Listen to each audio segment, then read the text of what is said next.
Pera na, naging bato pa.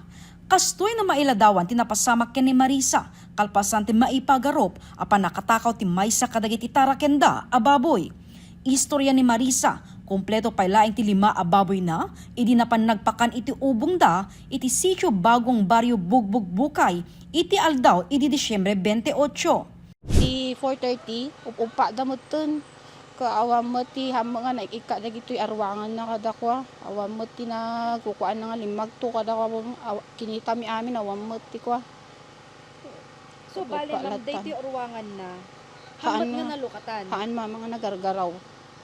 And then, iji arubayan mami ti nakita yo. Di yan ti warjayon mami ti gate nan, panaka-gate nan. Ada natakki na lang di nga may isa. Nga nakita mi jay. Ken may isa no makatalaw ko ma, dala ko matir arubayan. Mamawan, nalukatan ko manukwa. Kaawam mo't latan. Mamati asaan ang nakatalaw ti baboy na. Ngemket di, natakaw daytoy, iti nagbaetan iti oras iti alauna, aging ga alas 3 ti malem. Pinadas dapay abinirok ti baboy, ngem na pa ay da. Sulin pa nga rumuwaran na jay balayo, ma'am. Awan ti napalpalabas yo kadi nga naka...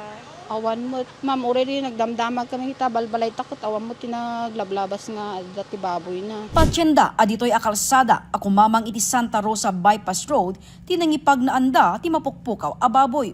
Numano nen tinasurok 2 a bulan ti tarakenda, ken agbalor ti 12,000 pesos. Wala ko may pwede na bating upaten. Taano, di dalang may subyanan, dagiti ko. Amangan lang, may da pala subyanan, so hinla ko min. Iti kinabayagdan ngagtartaraken, daytoy ti damo anapukawan da, iti baboy.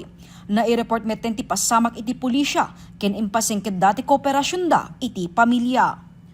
Jessica Boreta, Balitang, Solid North.